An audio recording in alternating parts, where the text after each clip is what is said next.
Compañeros, let's go!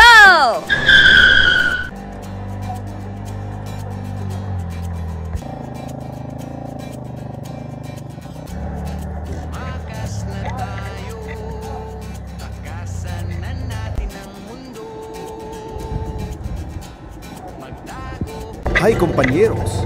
Ngayon ay nandito tayo sa Puerto Galera, Oriental Mindoro, isa sa mga top beach at diving spots dito sa Pilipinas. May snorkeling, diving at caving tayong gagawin today, kaya samahan niyo ako sa isang epic na adventure. Ang Puerto Galera ay isang popular na pook bakasyunan at pinakahilagang bayan ng lalawigan ng Oriental Mindoro. Matatagpuan ito sa timog-kanlurang bahagi ng Verde Island Passage na naghihiwalay sa Mindoro sa lalawigan ng Batangas sa Luzon. Binubuo ito ng 13 barangay. Kilala ang Verde Island Passage bilang isa sa mga sentro ng buhay akwatiko sa mundo at pinakikinabangan ito ng Puerto Galera sa paghatak ng mga turista.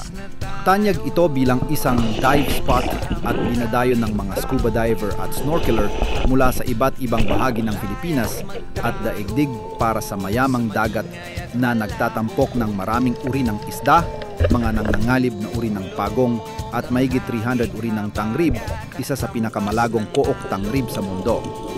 Itinuturing ang dagat ng Puerto Galera at mga karatig na pulo tulad ng Isla ng Verde sa gitna ng passage bilang isa sa mga pangunahing dive site ng bansa.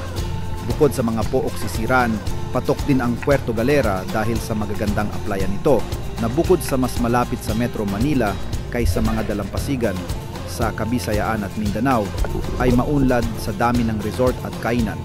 Malinaw ang bughaw na tubig at mayroong iba't ibang klase ng buhangin puti at pino, itim, makikinis na bato at magagaspang na batong tangrib.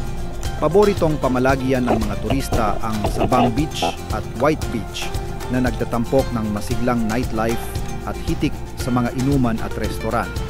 Marami pang ibang gawain sa Puerto Galera tulad ng pag-akyat sa malalaking ipak ng bato, camping, hiking at paggalugad sa karatig na kagubatan at mga bundok. Solid tong Puerto Galera trip natin, kompanyeros. Snorkeling, caving at diving sa iisang lugar. Kung naghahanap kayo ng mabilis at sulit na weekend getaway mula Manila, this is the spot. Dalhin nyo lang ang Reef Safe Sunscreen, mag-book ng dives ng maaga at syempre, i-enjoy ang ganda ng Pilipinas.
At hinahanap na tayo ng kalikasan.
ng kalikasan.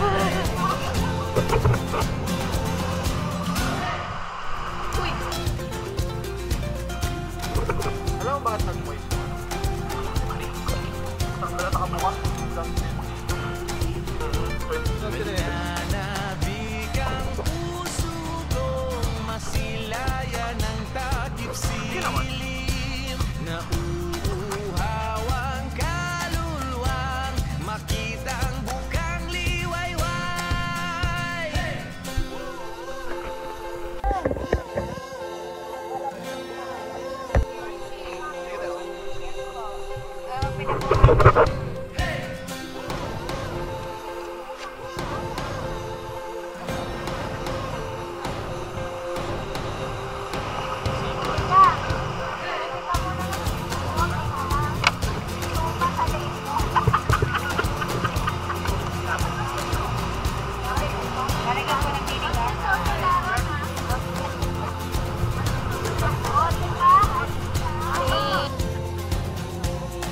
Malambot naman lang. Malambot ang pinto. Oo nga no.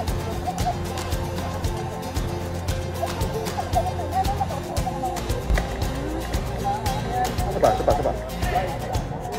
Bakas na tayo, takasan na natin ang mundo. Magtago papalayo, Tingin. sa tahimik at payapang mundo. Bumubulo ang kagubatan, nagasgas ng liyo.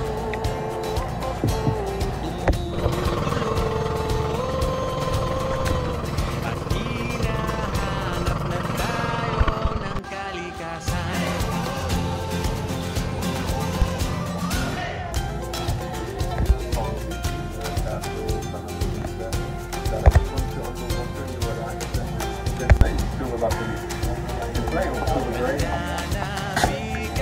And then that's button. Masilayan ng takip silim. Nauuhaw ang kaluluwang makita ang bukang liwayway. Oh, perfect. This one, right? That one, yes.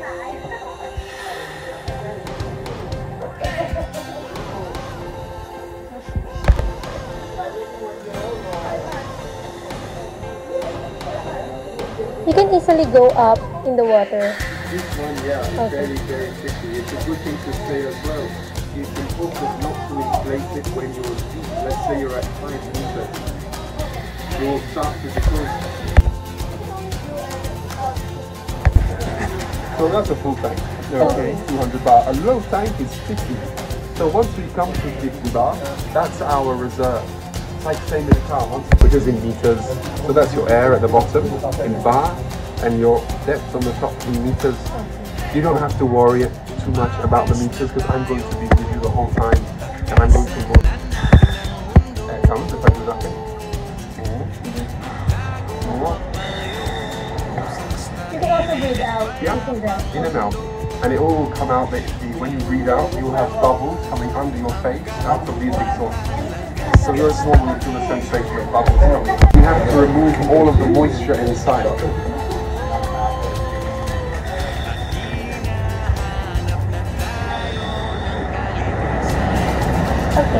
got it. At the back, so if you press it, it's actually going to push all of the water inside of your mouth and inside the regulator out through the exhaust. Respond okay, it's courtesy. Or if something is not okay, you please.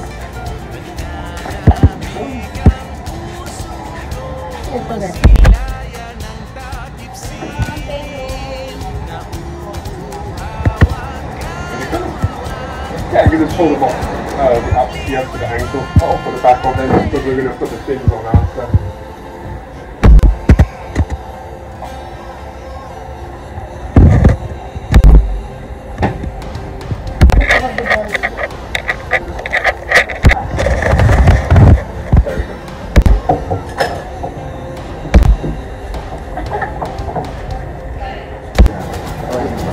Ito na ito. I need to start. Apo. Oh, say hi muna, say hi!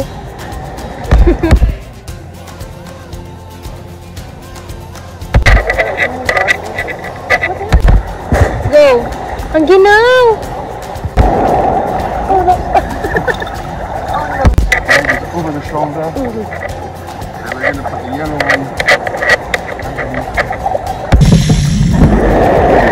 Just let yourself.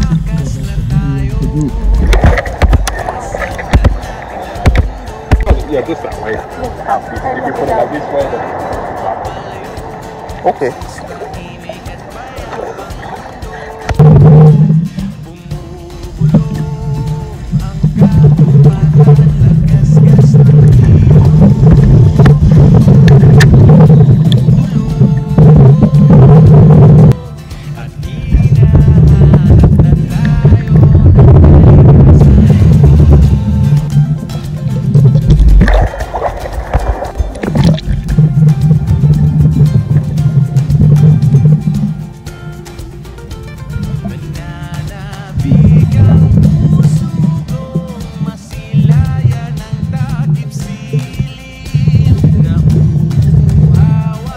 Okay.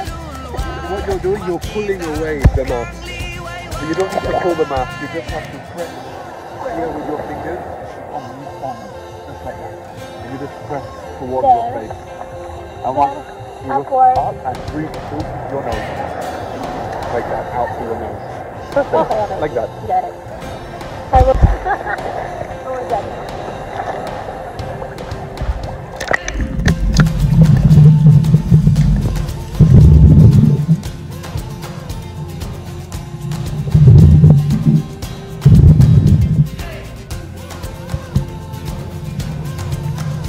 We just stay on our back so we can breathe, we can also talk, and we just relax like this. It's perfect. If you ever come out of the water and you cannot touch the bottom, this is the first thing you do, just make sure you can float. So what we'll do, guys, so you don't get too much more cold in the training, we go to the boat, and we're going to go to the reef.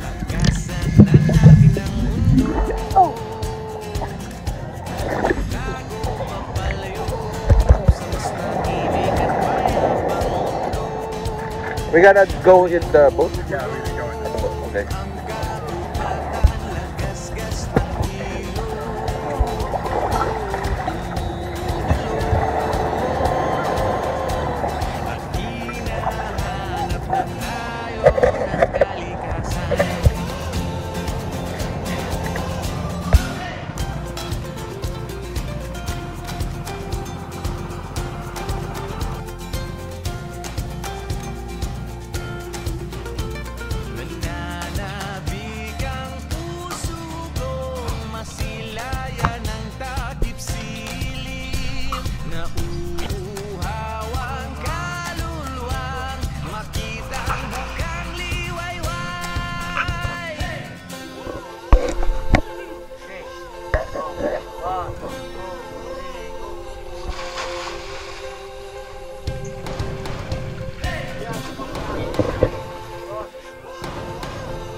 kalikasan.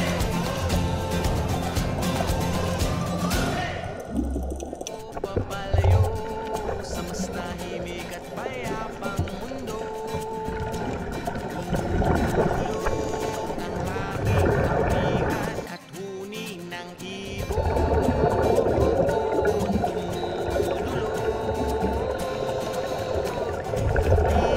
Tinatawag na tayo ng bundok.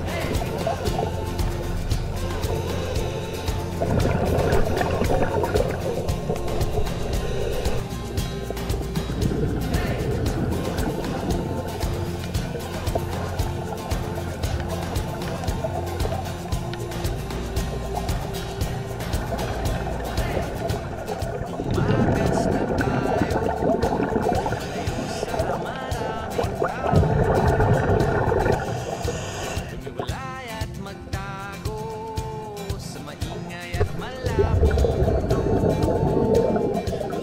Bumubulong ang hanging habagat at hampas ng alon. Dumudulong at niyayakan na tayo ng karagatan.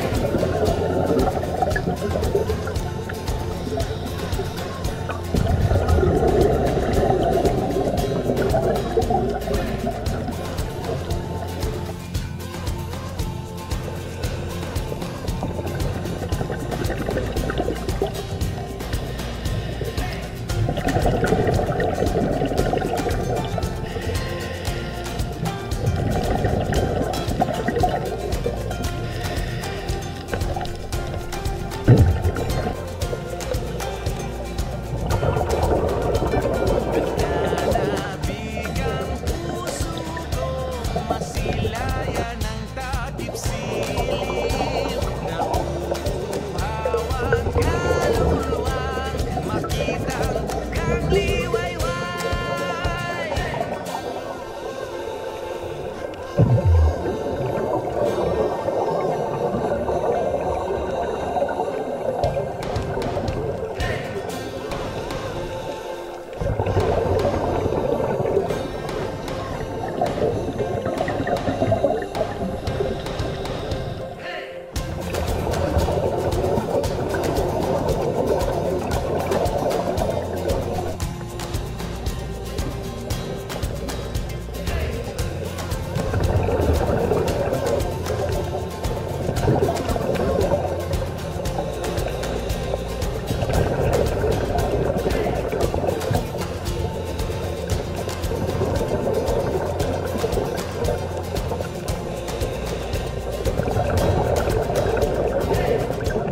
Umagas na tayo, kalikasan na natin ang mundo. Magtago papalayo sa mas tahimik at payapang mundo. Bumubulong ang kagubatan, lagasgas ng ilog.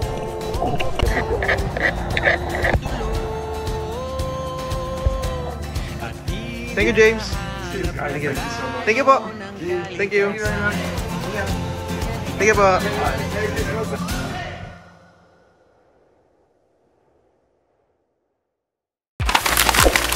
See you on our next travel.